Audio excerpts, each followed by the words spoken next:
말씀을 제가 한 절, 여러분 한 절 우리 교독하도록 하겠습니다. 제가 먼저 읽겠습니다. 끝으로 나의 형제들아, 주 안에서 기뻐하라. 너희에게 같은 말을 쓰는 것이 내게는 수고로움이 없고 너희에게는 안전하니라.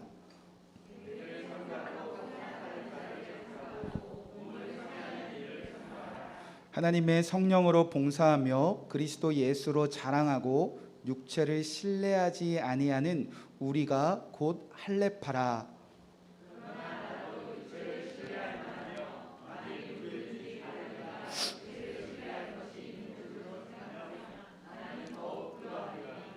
나는 8일 만에 할례를 받고 이스라엘 족속이요 베냐민 지파요 히브리인 중에 히브리인이요 율법으로는 바리새인이요.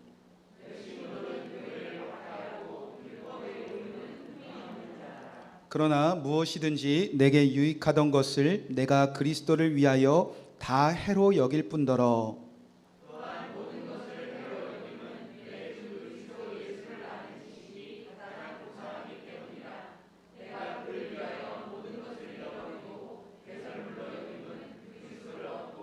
그 안에서 발견되려 함이니 내가 가진 의는 율법에서 난 것이 아니요 오직 그리스도를 믿음으로 말미암은 것이니 곧 믿음으로 하나님께로부터 난 의라.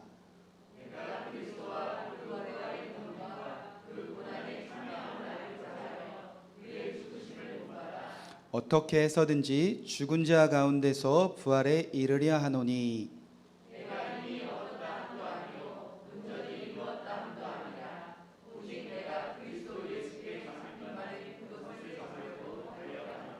형제들아, 나는 아직 내가 잡은 줄로 여기지 아니하고 오직 한 일, 즉 뒤에 있는 것을 잊어버리고 앞에 있는 것을 잡으려고 함께 읽겠습니다. 표대를 향하여 그리스도 예수 안에서 하나님이 위에서 부르신 부름의 상을 위하여 달려가노라. 아멘. 살아계신 하나님의 말씀입니다. 자리에 앉으시기 바랍니다. 네, 오늘은 저희 교회 창립 4주년 감사 예배를 드리며 잠시 사사기 말씀은 내려놓고 빌립보서 3장 1절에서 14절 말씀을 통하여 표대를 향하여 달려가는 교회, 표대를 향하여 달려가는 교회라는 말씀 제목으로 함께 말씀을 나누고 이 말씀을 다 이루신 예수님의 이름으로 함께 기도하기 원합니다. 오늘은 더처치 교회 창립 4주년입니다. 지난 4년 동안 하나님이 함께 하시고 또 성도들의 기도와 헌신으로 교회를 돌봐주시고 지켜주신 주님께 감사하기 원합니다.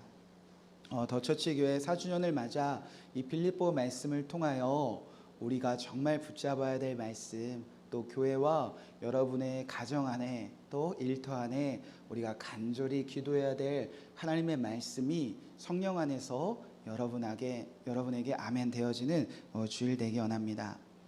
오늘 말씀은 바울이 감옥에서 쓴 편지입니다. 감옥에서 특별히 빌립보 교회, 그 교회를 이룬 성도들을 향하여 쓴 편지입니다. 특별히 이 빌립보서 3장은 왜 바울이 감옥에서까지 왜 편지를 간절하게 썼는지, 이 편지를 쓴 그 목적, 그 이유에 대해서 바울이 이제 설명하기 시작합니다. 1절 말씀을 함께 보시기 바랍니다. 끝으로 나의 형제들아, 주 안에서 기뻐하라. 너희에게 같은 말을 쓰는 것이 내게는 수고로움이 없고 너희에게는 안전하니라. 바울이 이 편지를 성도들에게 쓴 목적이 무엇입니까? 주 안에서 기뻐하십시오.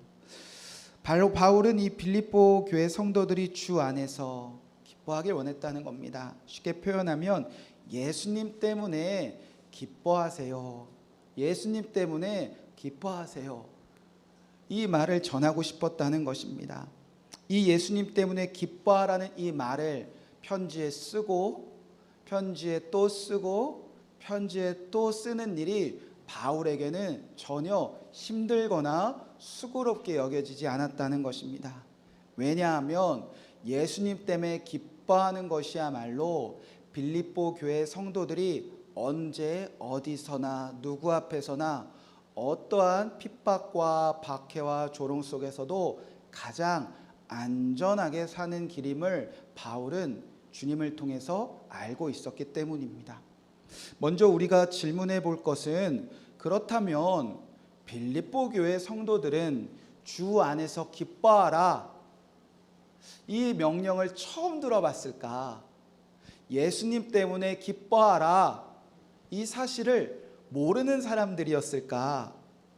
여러분, 이 당시 초대교회 그 당시에는요, 여러분 잘 아시다시피 예수님을 믿는다는 것은, 예수님을 믿고 교회의 성도가 된다는 것은, 여러분들처럼 주일에 교회로 향해 그 발걸음을 옮긴다는 것은 말할 수 없는 핍박과 박해와 조롱, 심지어 순교까지를 각오한 믿음을 가진 사람들이 교회에 모여 예배드렸던 시대였습니다.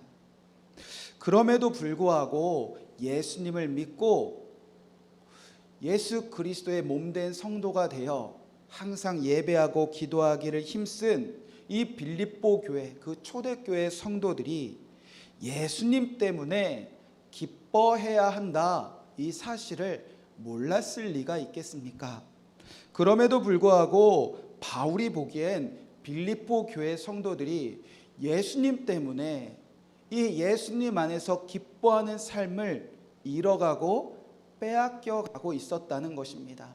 그리하여 안전하고 평안을 누리는 삶이 아니라 그들의 삶이 무언가 복잡해지고 힘들어지고 괴로움 속에서 신음하는 것을 보고 이 바울이 그 소식을 듣고 편지를 썼다는 것입니다. 여러분은 어떠십니까? 오늘 여러분 예수님 때문에 기쁨이 넘치십니까? 예수님 때문에 오늘 기뻐하고 계십니까? 옆에 분들 한번 표정 한번 보세요. 정말 예수님 때문에 너무 행복한 표정으로 여기 앉아 계시는 것 같습니까? 여러분 예수님 잘 믿고 계시지요? 그리고 예수님이 누군지 아마 오랜 시간 동안 성경을 통해서 잘 배워오셨지요. 그리고 예수님을 직접적으로든 또 체험을 통해서든 기적을 통해서든 누군가의 간증을 통해서든 예수님 여러 번 또 꾸준히 만나오셨지요. 그런데 우리는 알면서도 이 주 안에서 기뻐하는 삶을 왜 잃어가고 있을까? 왜 빼앗겨가고 있을까? 알면서도 도대체 왜 예수님 안에서 가장 기뻐하는 그 가장 평안하고 가장 안전한 삶을 성도들이 왜 잃어가고 있을까? 바울은 교회의 성도들이 예수님 때문에 기뻐하는 삶을 빼앗기지 않기 위해서는 삼가고 또 삼가하고 또 삼가해야 되는 일이 있다고 말합니다. 이거는 정말 멀리해야 된다고 바울이 가르쳐주고 있는 것입니다. 그것이 무엇인가? 2절 말씀에 이렇게 기록되어져 있습니다.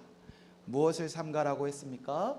개들을 삼가고 행악하는 자들을 삼가고 몸을 상해하는 일을 삼가라. 성도들이 예수님에서 기뻐하는 삶을 오늘도 누리기 위해서는 삼가고 또 삼가고 절대 멀리해야 되는 일이 있다는 것입니다. 그 부류에 대해서 세 가지를 말합니다. 첫 번째는 개들을 삼가라. 강아지 키우시는 분들은 이게 뭐지 싶으실 수도 있어요. 그런데 여기서 말하는 이 개는 여러분이 사랑하는 그 애완견을 뜻하는 것이 아니라 퀴온이라는 헬라어가 쓰이는데 사랑스러운 애완견이 아니라 사냥개나 들개들을 말합니다. 특별히 길거리나 들에서 주인 없이 굶주리고 헤매다가 사람들을 공격하거나 가축의 떼를 공격하는 사나운 짐승, 그 무리들을 말할 때 성경은 퀴온, 개떼 이렇게 표현합니다. 바울이 말합니다. 이 개들을 멀리하라. 두 번째, 그리스도인들이 멀리해야 될 대상들이 있는데 행악자들을 삼가라 라고 바울이 말합니다. 이 뜻은 카고스라는 단어를 쓰는데 어렵지 않습니다. 타락하고 사악하고 해롭고 무언가 평안하고 안전한 곳을 소란스럽게 하는 무리들을 말할 때 행악하는 사람들, 카고스라고 말했습니다. 마지막으로 세 번째, 몸을 상하게 하는 일들을 삼가라. 카타토메라는 단어를 쓰는데 잘라내다, 베어내다, 심지어 몸에 무언가를 잘라내고 끊어내어 불구로 만드는 무리들을 말할 때 카타토메, 몸을 상하게 하는 자, 이렇게 표현합니다. 세 가지 모두 다른 단어를 쓰이지만 결국 바울은 누구를 가르치는가? 그 당시에 강한 율법주의자들, 그 중에서도 유명한 손할례당을 가르칠 때 개들이다, 행악하는 자들이다, 몸을 상하게 하는 자들이다, 이렇게 표현한다는 것입니다. 이 손할례당의 등장은 이 빌립보 교회 성도들이 주 안에서 기뻐하는 가장 안전한 삶을 빼앗아 가고 있었다는 것입니다. 도대체 이 손할례당이 누구기에 성도들이 예수님 때문에 기뻐하는 그 놀라운 삶을 빼앗아 갔을까? 이 손할례당은요, 유대 율법주의자들 중에서도 할례파, 그 중에서도 가장 강하게 할례를 주장하는 사람이었습니다. 이 손할례파의 등장은 초대교회를 공격하고 초대교회인들의 평안과 기쁨을 어지럽히고 있었다는 것입니다. 여러분, 손할례당은요, 교회에 찾아와서 이런 주장을 했습니다. 잘 들어보시기 바랍니다. 만약 당신이 하나님과 언약의 관계에 있는 것이 진짜라면 할례 받은 거 보여주세요 라고 물어봤다는 거예요. 당신이 예수님을 믿어 오늘 당장 천국에 갈 확신이 있다면 그 증거 할례 보여주세요 라고 말했다는 겁니다. 만약 당신과 내 눈에 할례라는 이 눈에 보이는 육체적이고 율법적인 증거 없으면 당신의 믿음은, 당신의 구원은, 당신이 다니는 교회는 다 가짜입니다 라고 주장했던 사람들이 바로 이 손할례당입니다. 그렇게 손할례당은 하나님이 값없이 예수 그리스도로 통하여 주시는 구원이 아니라 사람의 힘으로, 사람의 행위로, 사람의 노력으로 쟁취하는 그런 율법적인, 그런 육체적인 노력을 통하여 얻는 구원을 강조하는 자들이었습니다. 이것이 왜 빌립보 교회 성도들에게 문제가 되었는가? 빌립보 교회 성도들은 할례를 받는 유대인들이 주로 모였던 교회가 아니라 할례라는 것이 너무나 생소한 이방인들이 주를 이루었던 교회였기 때문입니다. 이 문제는, 이 손할례당의 등장은 어떤 문제를 야기했냐면 유대인들과 이 이방 그리스도인들 가운데 싸움과 분쟁을 야기했다는 것입니다. 유대인들이 이방인들을 얼마나 싫어했습니까? 상종도 안 했습니다. 유대인들이 이방인들을 개들이라고 조롱했던 사람들입니다. 그런데 이 유대인들은 할례가 익숙하지 않습니까? 대대손손 할아버지 때부터 이 할례는 당연했던 사람들입니다. 그런데 저 이방인들이 할례도 받지 않고 요상한 예수님 믿고 은혜 받아서 이 성전 안에 가득했던 게 너무나 꼴보기 싫었습니다. 성경도 잘 모르고 성경 공부도 안 하고 선택받지도 않고 믿음의 가문도 아니고 우리가 예전 같으면 상종도 안 할 사람들이었는데 갑자기 어디서 예수님 믿고 툭 튀어나와서 성경을 말하고 교회에 다니고 구원받았다 하고 기뻐하고 즐거워하며 찬양하는 그것이 유대인들, 선택받은 자들에게는 너무나 싫었다는 것입니다. 바로 그때 손할례당의 등장은 유대인들에게 기쁨이 되었어요. 율법과 전통과 행위를 강조하는 유대인들에게 오직 예수님 믿고 구원받았다는 이방인들을 핍박하고 박해하고 조롱할 수 있는 근거가 되었습니다. 자, 그럼 반대로 이 빌립보 교회 이방인들은 어떤 문제가 찾아오기 시작했을까? 이 이방인들은 율법 잘 몰랐습니다. 성경 아직 잘 몰랐습니다. 하나님 대대손손 어떤 일을 행하셨는지 아직은 잘 몰랐습니다. 그들은 예수 그리스도의 십자가 그 사건으로, 그 성령의 충만함으로 예수님 믿고 구원받은 거, 그거 하나밖에 없었던 사람들입니다. 그런데 오랫동안 교회 다니는 사람들이, 오랫동안 교회 다녔던 가문들이 찾아와, 나보다 성경을 잘 알던 사람들이, 성경에 능통한 유대인들이 찾아와, 너 할례 안 받았잖아, 너 눈에 보이는 할례 없잖아, 그 작은 증거도 없으면서 무슨 구원이냐 라고 계속 끊임없이 말하니까 예수님 믿고 기뻐하던 사람들도 질문을 갖게 되었습니다. 아, 예수님 믿는 것 하나만으로도 충분하지 않은가 보구나. 아, 예수님 말고 무언가 더 필요한가 보구나. 그렇게 예수님 때문에 기뻐하던 그 삶에 무언가 의문을 갖게 되었다는 것입니다. 자, 할례라고 하니까 여러분 조금 멀게 느껴지시고 지루하게 느껴지시지요. 요즘 식으로 말하면 교회를 다닌 성도들이 직장에서나 일터에서나 친구들 만날 때, 가족끼리 모일 때 여러분 이런 이야기들을 여러분이 듣고 살아가게 되었다는 것입니다. 요즘 식으로 말하면 성도들 안에 이런 일이 벌어지고 있는 거예요. 제가 아는 한 교회에 일어났던 일입니다. 정말 교회는 물론 동네에서도 와, 정말 예수님 잘 믿는다 그렇게 소문난 집사님이 있었습니다. 그런데 이 집사님이 어느 날 남편과 자식들을 다 내팽개치고 집을 나가버리셨어요. 그래서 도대체 어떤 일이냐 이제 수소문을 해보니까 이유는 신천지에 다니기 시작했어요. 사이비 이단 종교인 신천지에 빠지기 시작했습니다. 교회 전체가 술렁했고요. 그를 알던 주변에 많은 사람들이 다 술렁했습니다. 어떻게 저 집사님이 신천지에 가게 되었을까? 다른 사람도 아니고 그렇게 예수님 잘 믿던 사람이었는데, 이유를 들어보니까 두 아들 때문이었어요. 신천지가 어느 날 찾아와 이 집사님에게 끊임없이 이렇게 물어봤대요.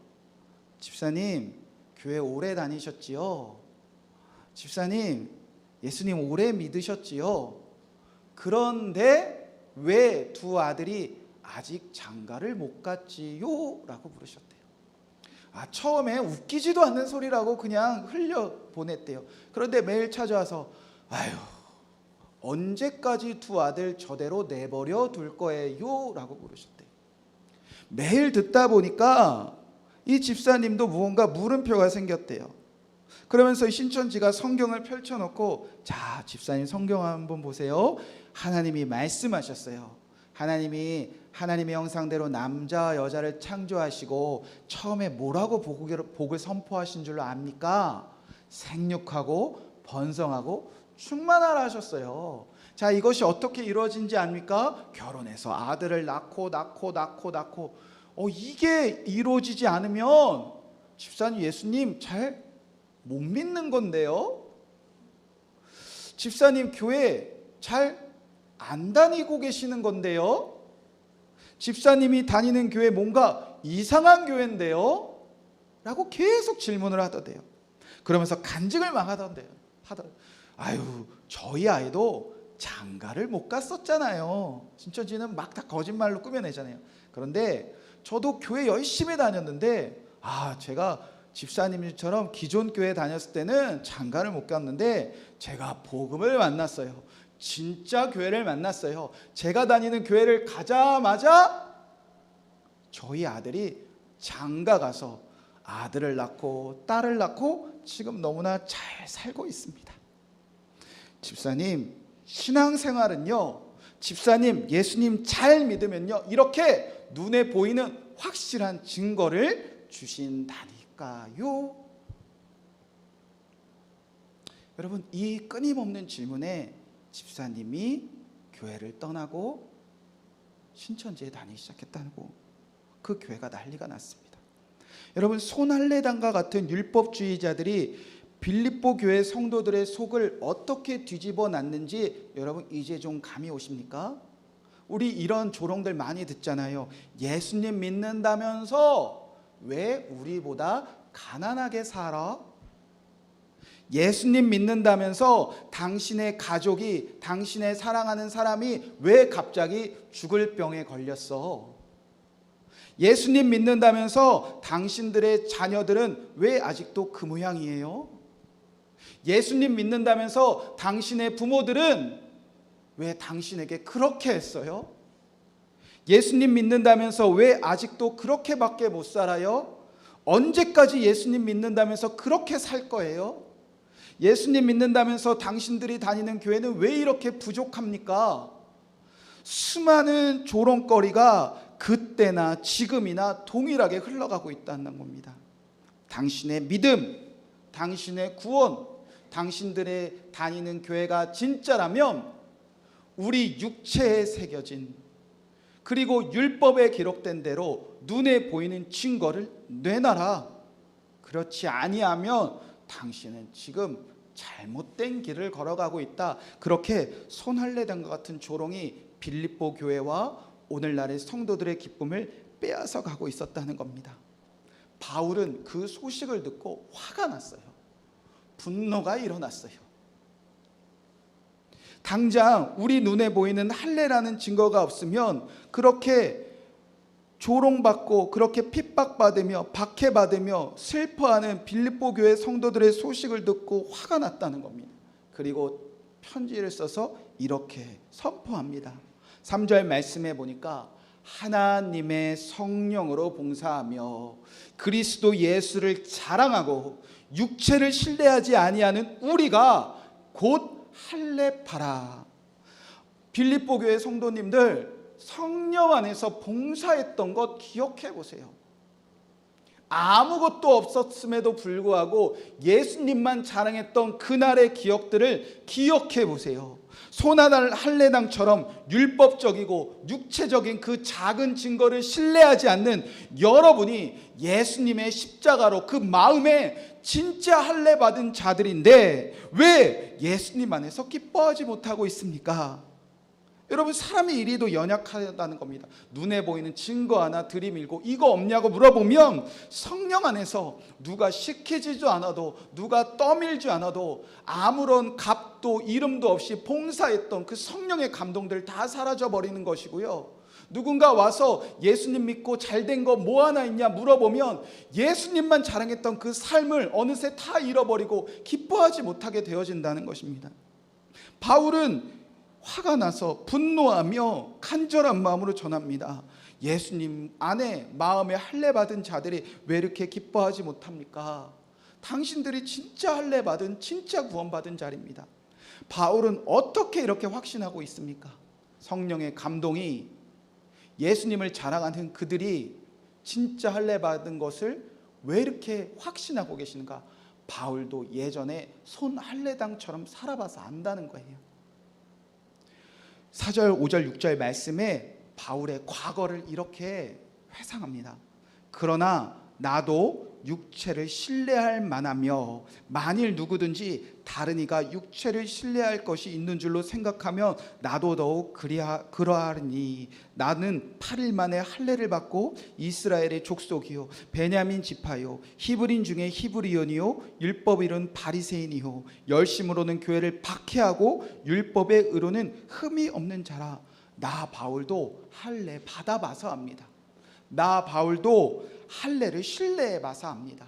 나 바울도 할례 받기까지 율법적으로 얼마나 의롭고 흠이 없기를 손할례당처럼 애쓰고 또 애써봐서 압니다. 나 바울도 대대손손 유대인이요 이스라엘인이요 바리새파요 나도 베냐민 지파여서 나도 압니다. 그렇게 율법적이고 육체적인 증거들을 사랑하며 그것이 진짜 구원이냐, 참된 믿음이냐, 참된 성전이냐 자랑했던 그 시절 나도 살아봐서 압니다. 그런데 내가 손할례당처럼 육체적이고 율법적으로 증거들을 자랑할 때 내가 했던 일이 무엇인 줄 압니까? 교회를 박해하는 일, 교회를 괴롭히는 일, 예수님 때문에 기뻐하던 성도들을 박해하던 삶, 나는 그 삶만 살았습니다 라고 바울이 지금 후회하고 있었다는 겁니다. 내가 손아늘레당처럼 믿음의 증거를 육체 안에서 찾았을 때, 눈에 보이는 것을 찾았을 때, 나 예수님 믿는 사람들 쫓아가서 괴롭히기만 했어요. 예수님 믿고 기뻐하는 자들에게 없는 증거들 찾아가서 그들을 소란스럽게만 했어요. 예수님 믿고 기뻐하는 자들의 기쁨을 빼앗는 것이 나의 기쁨이었어요. 내가 바로 개들 중에 하나였고, 행악을 행한 자들 중에 하나였고, 내가 바로 손할례당과 같이 몸을 상하게 하던 사람들 중에 하나였다고 바울이 지난 날을 후회하고 있었다는 것입니다. 그러나 이제는 바울이 진짜 자랑이 무엇인지 깨달았다는 겁니다. 진짜 구원받고 진짜 믿음이 무엇이고 진짜 교회의 성도들의 삶이 무엇인지 바울이 이제는 진짜 깨달았다는 것입니다. 그것이 무엇입니까? 바로 예수님이었어요. 예수님 만나고 나서 바울이 지난날의 자랑과 지난날의 모든 유익은 다 이제 배설물처럼 여겨졌다는 것입니다. 그래서 우리가 잘 아는 바울의 고백이 7절 8절에 펼쳐집니다. 말씀을 우리 한번 다 같이 한번 읽어보겠습니다. 7절부터 8절까지. 자, 시작. 그러나 무엇이든지 다 해로 여길 뿐더러 또한 모든 것을 해로 여김은 내 주 그리스도 예수를 아는 지식이 가장 고상하기 때문이라. 그를 위하여 모든 것을 잃어버리고 배설물을 여김은 그리스도를 얻고. 아멘. 바울은 예수님 만나고 변화되었다는 것입니다. 나 스스로 구원을 자랑했던 그 모든 증거들은 이제 다 해로 여겨졌다는 것입니다. 나 스스로 구원받은 것을 자랑했던 모든 유익한 것들은 이제 다 배설물처럼 여겨졌다는 것입니다. 사람들을 괴롭혔던 내가 자랑했던 그 모든 증거들이 이제 다 필요 없어졌다는 것입니다. 예수님 때문에. 이전에 내가 유익하다고 생각했던 것, 이거 있으면 구원받았지, 이거 있으면 내가 잘 믿지 자랑했던 것, 이제 아무것도 아니고 이제 더 이상 귀하지 않고 오직 예수님 믿는 것이 가장 귀하고 오직 예수님을 아는 것이 가장 참된 구원의 길인 것을 바울이 진짜 깨닫게 되었다는 것이에요. 구원받은 성도들에게 예수님, 구원받은 증거는 예수님. 비로소 바울이 깨달아서 편지를 썼다는 것입니다.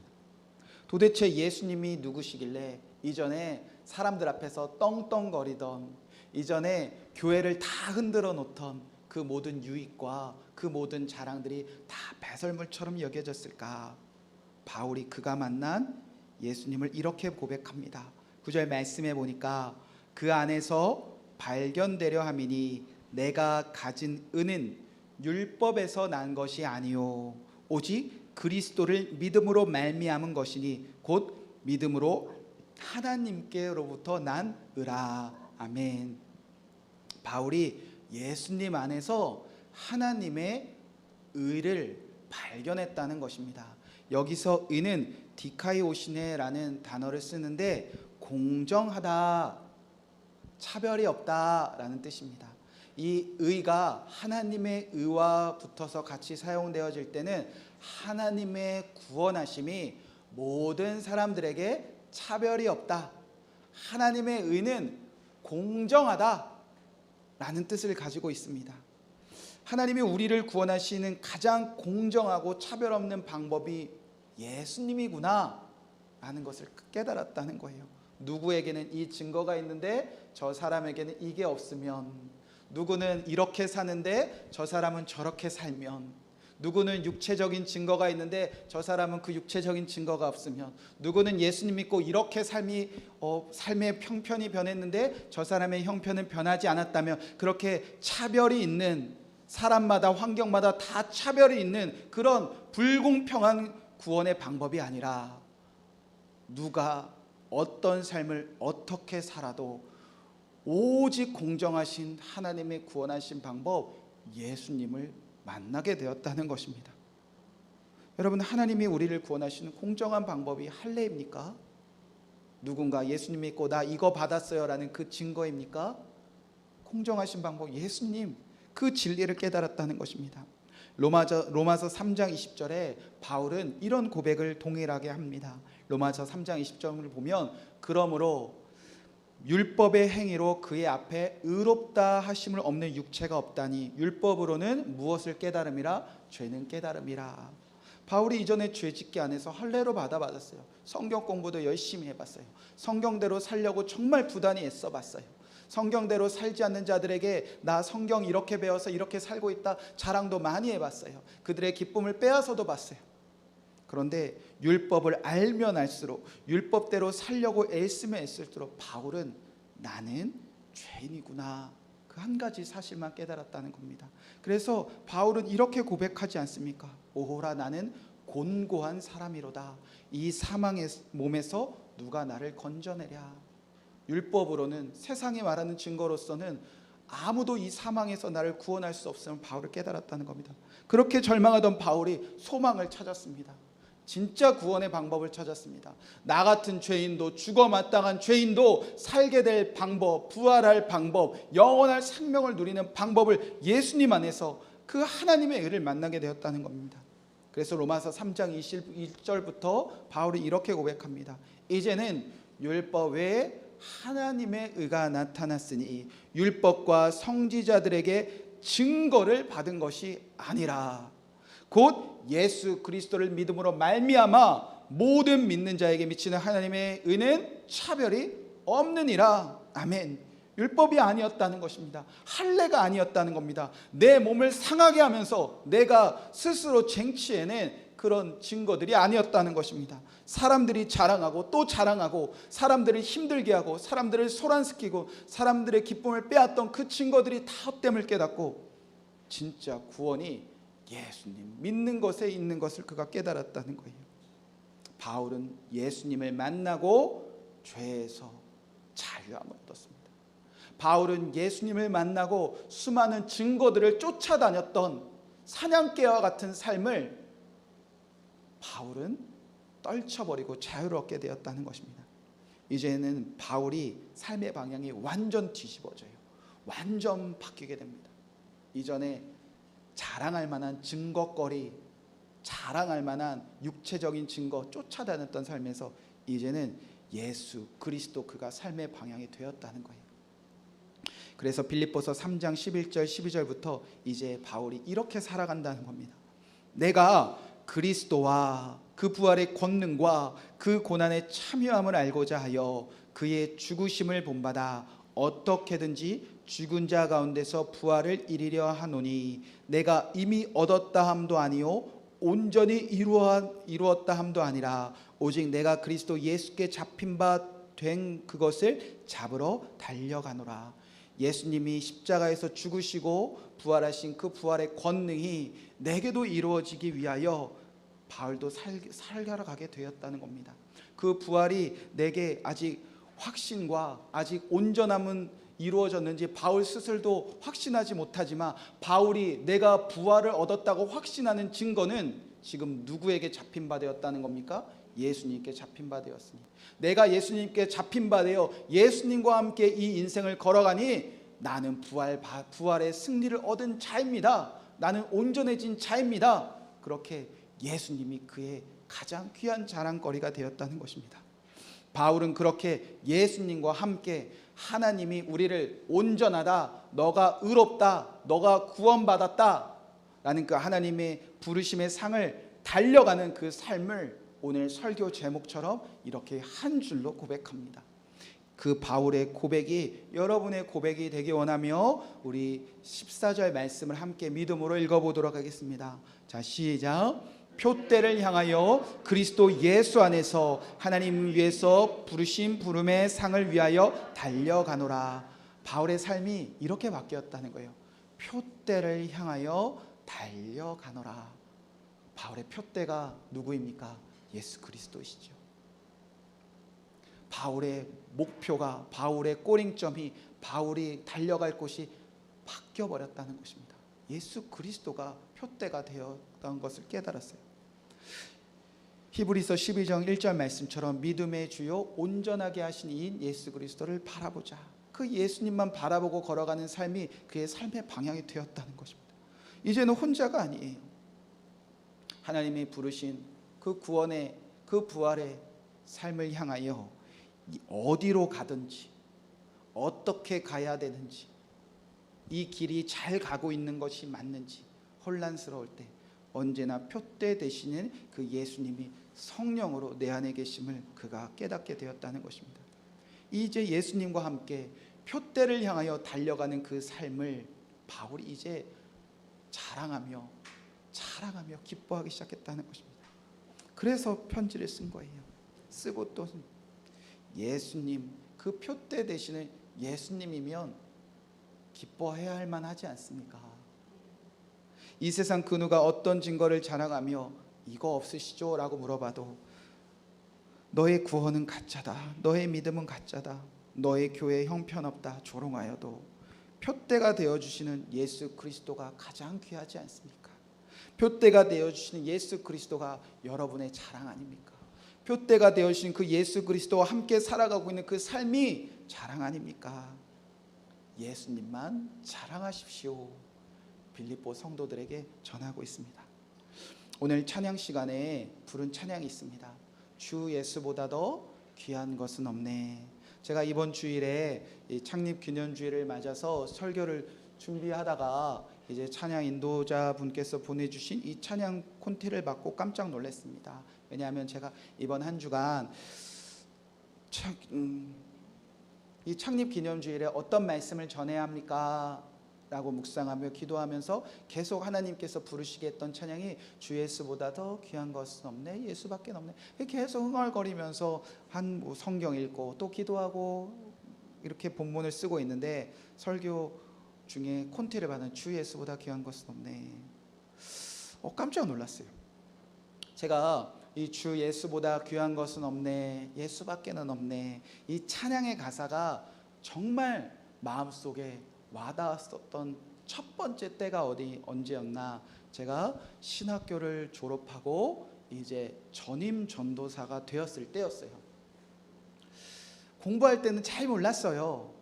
내가 진짜 목사가 되는 건가? 라는 고민을 별로 안 했었거든요. 여러분 잘 아시다시피 제가 목사님의 아들로 태어나서 개척교회의 아들로 평생을 자라면서 목사 되는 것이 정말 끔찍하게 여겼던 사람입니다. 어떻게 저렇게 살아? 저만 끔찍했던 것이 아니라 큰아버지도 목사고 작은아버지도 목사고 사촌형도 목사고 사촌 누나도 목사고 주변에 다 목사예요. 그런데 다 제가 보기엔 별로 안 좋아 보였어요. 재미없어 보였어요. 어떻게 저렇게 재미없게 살아?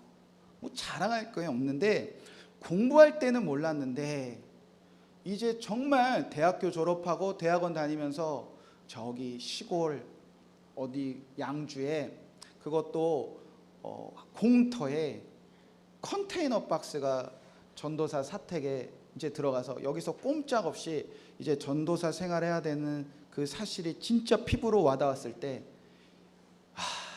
나는 이제 죽었구나, 나는 꼼짝없이 이렇게 살다 죽겠구나라는 그런 절망감이 얼마나 피부로 와닿았는지 모릅니다. 여러분 남의 일이니까 별 관심이 없는데 저는 그게 너무 싫었어요. 이제 평생 이렇게 살아야 되는구나. 그래서 이제 짐을 다 옮기고 첫 번째 수요일 저녁 예배 때 찬양을 인도해야 되는데 그때 계속 그 컨테이너 박스 안에서 혼자 라면 먹으면서 주 예수보다 더 귀한 것은 없네. 여러분 라면 먹으면서 울어본 적 있습니까? 그 찬양을 부르면서 제가 펑펑 울었어요. 이 찬양을 부르면서 예수밖에 없다는 사실이 기쁘고 좋고 너무 해피해서가 아니라 이제 예수밖에 없는 그 삶을 사는 게 너무 절망적으로 여겨졌어요. 너무 싫었어요. 여러분 그 마음은 공감했을 때가 여러분에게 혹시나 있었으면 이 마음 잘 아실 거예요. 여러분 이제 꼼짝없이 예수님밖에 없다는 사실이 여러분 절망으로 다가온 적 있습니까? 이제 붙잡을 게 아무것도 없고 예수님밖에 없다는 사실이 너무 기쁜 것이 아니라 초라하게 느껴졌던 적 혹시 있으십니까? 이전에 세상에 이제는 아무것도 자랑할 게 없어요. 다 빼앗겼으니까. 이제는 세상 친구들과 즐기고 놀지도 못해요. 재미없게 살아야 될 것만 같아요. 이제는 예수밖에도 아무것도 없는 삶이, 이 목사의 길을 진짜 걸어가야 된다는 사실이 우리 부모님처럼 주변에 제가 본 목사님들처럼 이제 아무것도 자랑할 것 없는 그 주의 길을 걸어간다는 사실이 기뻐서가 아니라 서글픔으로 다가왔습니다. 저는 그냥 이 정도 예수님 믿고 싶었어요. 수만 가지 귀한 것 다 있는데 그 중에 귀한 것 하나가 예수. 수만 가지 귀한 것 다 가졌는데 그 수만 가지 귀한 것 다 지켜주시는 분이 예수. 여러분, 그 정도면 신앙생활 할 만하잖아요. 그 정도면 우리 주 예수보다 귀한 것이 없네 기뻐하며 고백할 수 있잖아요. 솔직히 어렸을 때부터 목사님 아들로 자라면서 평생 그렇게 사는 성도님들 제가 정말 많이 봤거든요. 세상 누릴 것 다 누리는 성도님, 세상적으로도 자랑할 것 너무나 많은 성도님, 세상적으로도 정말 즐겁게 사는 성도님, 귀한 것 정말 많은 것 다 가지고 교회 안에서도 그렇게 자랑 많이 하면서 그 귀한 것 중에 하나 예수님 믿으면서 우아하게 세련되게 사람들도 우와 저렇게 예수님 믿고 싶다 라고 정말 예쁜 모습으로 신앙생활하는 권사님, 장로님, 집사님, 저 정도만 내가 예수님 믿어야지 평생 그 마음이 있었어요. 그런데 이게 웬 말입니까?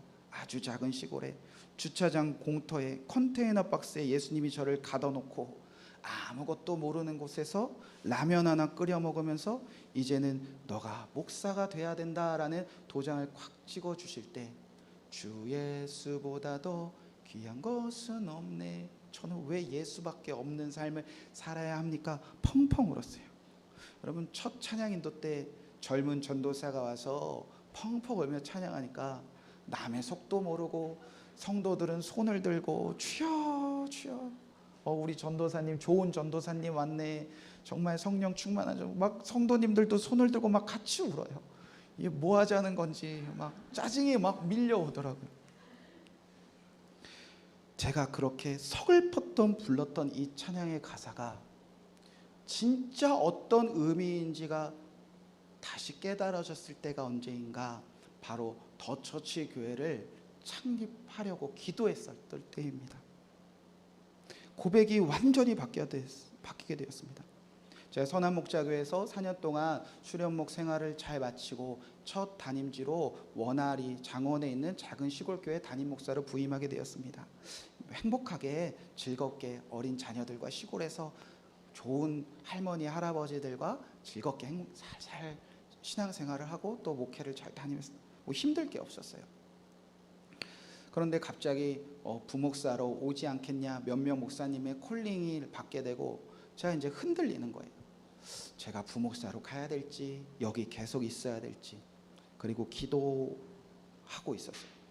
그런데 그때 제가 수련목회를 배웠던 교회 선한목자교회 유기성 목사님이 임지 가지고 고민될 때는 이렇게 기도해라 라고 가르쳐 주셨는데, 그게 뭐냐면 어려운 곳 가게 해달라고 기도해라. 그래서 그냥 뭣도 모르고 어려운 곳 가야지 그렇게 기도를 하기 시작했어요. 그런데 어려운 곳이 어디지? 라는 질문을 할 때마다 개척교회가 제일 어렵지라는 마음을 주시더라고요. 부목사로 가는 길은 지금보다 어려울 것 같지는 않았어요. 도시에 가서 좋은 환경이 있을 것 같고, 지금 그 교회에 남아있는 것도 뭐 시골에 있는 것이 때로는 답답할 때도 있지만 어렵진 않았어요. 할머니 할아버지들이 저의 부족함을 다 이해해 주시고 잘 챙겨주시고 잘 섬겨주시고, 아이들도 시골에서 막 뛰놀고, 뭐 무덤이 있는데 무덤 앞에서 애들이 막 썰매 타고 놀아요. 너무 행복해해요. 무덤에 썰매 타고 있었는데 근데 애들이 막 들판에서 막 뛰어놀고. 뭐가 어려운 길인지 물을 때 그때 주님께서 주셨던 말씀이 창세기 12장 말씀입니다. 여러분 잘 아시는 여호와께서 아브라함에게 이르시되 너는 고향과 친척과 아비의 집을 떠나 내가 보여줄 땅으로 가라. 내가 큰 민족을 이루겠고 내게 복을 지어 너의 이름을 창대하리라. 내가 보게 될지라. 나이가 지극히 들은 아브라함이 하나님의 말씀을 듣고 떠났던 그 말씀을 저에게 주셨습니다. 쉬운 일이었겠습니까? 가족들 설득하는 일, 정들었던 사람들을 떠나는 일, 어딘지도 모르고 말씀만 떠나는 일. 그 계속 묵상하게 하셨습니다. 다행인 것은 아브라함은 80세가 다 돼서 말씀하셨는데 그래도 젊을 때 말씀해 주셔서 갈 수 있겠다라는 생각을 갖게 하고, 그때부터 개척이 정말 어려운 길이 맞나 주변 사람들과 나누면서 하나님의 부르심에 대해서 확인하는 작업을 가졌어요. 가장 먼저 평생 개척교회 하나 개척교회 하셔서 은퇴하실 때까지 개척교회 한 교회 섬기신 아버지 어머님께 전화를 드렸지요. 아버님은 조용히 아무 말씀 안 하셨고 저희 어머니는 팔짝 드시며 아빠면 족하지 너까지 왜 그래? 라고 화를 내시더라고요. 좀 기다려보라고, 기다리면 좋은 부르심이 있을 거라고. 가장 신뢰하는 어머니가 개척교회 힘들다는 것을 말해주시니까 그런가? 주변에 목사님들께 한번 물어봤어요. 목사님, 제가 이제 개척하려고 해요. 존경하던 목사님께 찾아가서 제가 목사님들이 하나같이 똑같이 개척하지 마. 개척교회 어려워. 개척하면 안 돼. 개척교회 이제 안 돼. 개척교회 부흥하는 시대는 끝났어. 목사님들이 그렇게 말하니까 개척교회 어려운 게 뭐다. 그래서 평소에 기도하던 같이 친하게 지내던 성도님들에게 나누어 봤어요. 제가 이제 개척교회 하려는데요, 어떻게 잘 될 것 같아요? 아우 목사님, 개척교회 누가 가요? 개척교회 어려워요. 긴가민가 했는데 확신을 갖게 되었습니다. 개척교회가 어렵긴 어려운가 보구나. 개척교회를 한다 했을 때 다 저에게 비슷한 질문을 했습니다. 왜 개척교회가 어려운지 이런 질문들을 가지고 저에게 물어봤어요.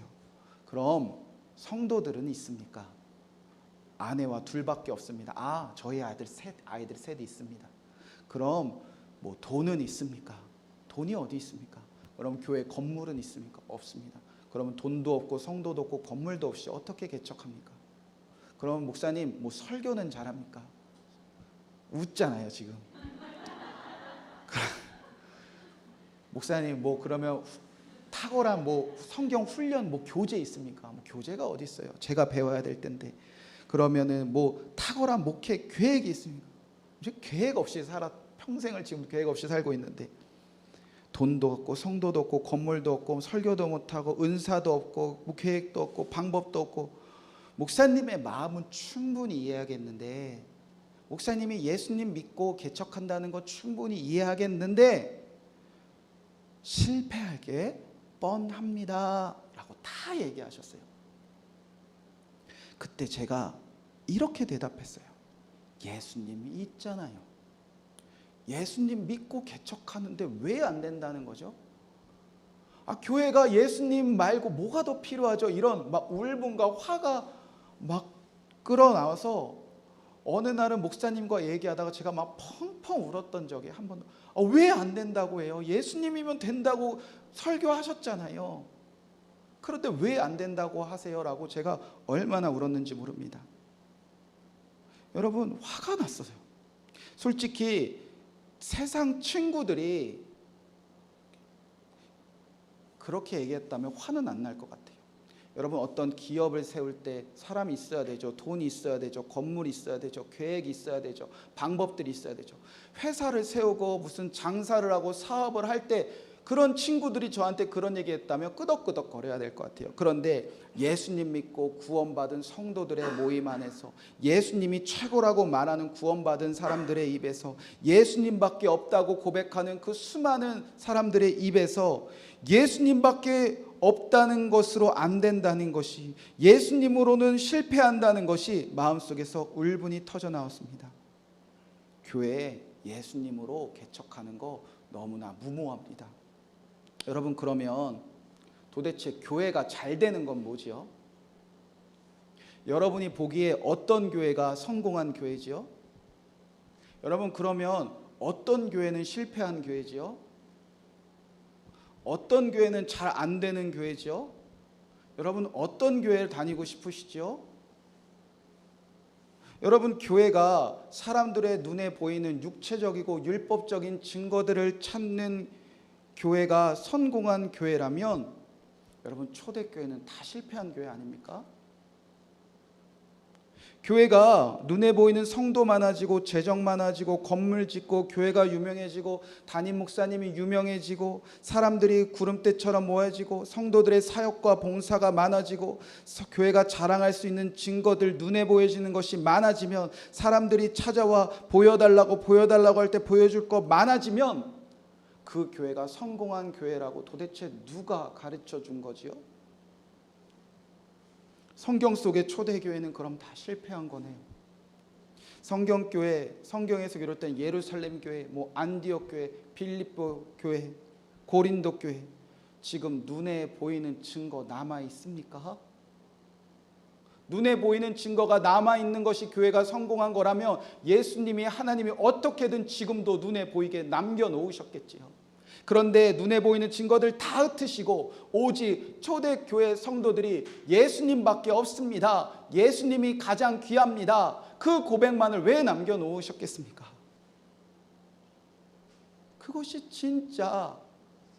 그것이 진짜 성공한 교회, 그것이 진짜 주님이 원하시는 성경 속에서 말씀하신 예수님이 말씀하신 그 교회이기 때문이 아닙니까? 지금 이 흔적도 없이 다 사라졌지만 아무도 초대교회 실패했다 말하지 않습니다. 그들은 예수님 안에서 기뻐할 줄 알았습니다. 세상이 흔들고 세상이 왜 이거 없냐 아무리 조롱해도 끝내는 예수님이 가장 귀합니다 고백해냈기 때문입니다. 지금도 시대만 바뀌었지 똑같이 우리의 교회들을 공격합니다. 성도들의 삶을 흔들어 놓습니다. 왜 부부 관계가 그래요? 왜 남편이 그래요? 왜 아내가 그래요? 왜 아직도 싸워요? 왜 아직도 교회 안 나와요? 왜 자녀들이 아직도 그렇게 집에만 있어요? 왜 자녀들이 아파요? 왜 사업이 실패했어요? 왜 건강이 나빠요? 왜 그렇게 힘들고 어려운 일들만 만나요? 똑같이 우리를 조롱해요. 창립 4주년을 맞아서 설교를 준비하며 한 해 한 해 돌아보는데 정말 눈에 보여줄 만한 증거들이 없었습니다. 마음이 솔직히 괴로웠어요. 4년 동안 뭐 한 걸까? 앞으로는 또 어떻게 해야 할까? 개척하고 2년이 지나고 2년은 코로나로 겪고 앞으로 또 코로나가 언제 끝날지 모르는데 도대체 성도님들에게 어떤 소망이 부어지고 우리는 또 무엇을 바라보며 나아가야 할까? 아무 눈에 보이는 증거들이 없고 아무 자랑할 것이 없기에 교회가 우리가 함께 자랑할 것이 무엇인지 더욱 분명히 알게 되었습니다. 예수님밖에 없습니다. 더처치 교회는 예수님밖에 없어요. 이것이 슬픈 고백이 아니라 진짜 기뻐할 고백 아닙니까?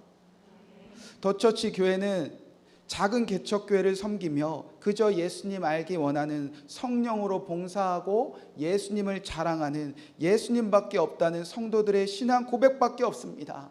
그 성도들이 예수님의 이름으로 기도했던 흔적들밖에 없습니다. 여러분 그러면 우리 교회가 정말 표대를 향하여 그 예수님을 향하여 잘 달려가고 있는 것 아닙니까? 예수님밖에 없습니다. 여러분 그럼 다 가진 거예요.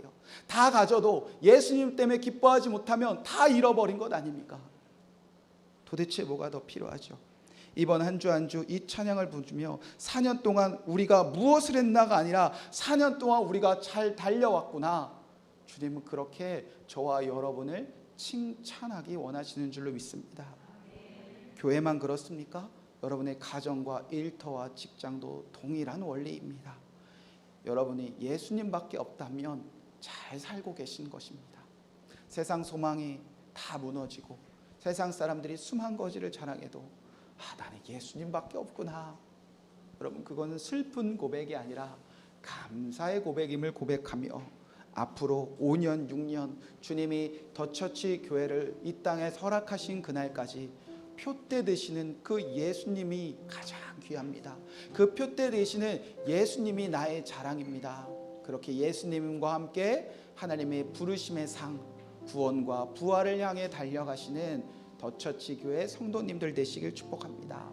우리 이 기쁨의 고백을 우리 찬양으로 함께 고백드리며 우리 준비하신 예문을 봉헌하고 제가 축도함으로 4주년 기념 예배를 마치도록 하겠습니다. 주 예수보다 더 귀한 것은 없네.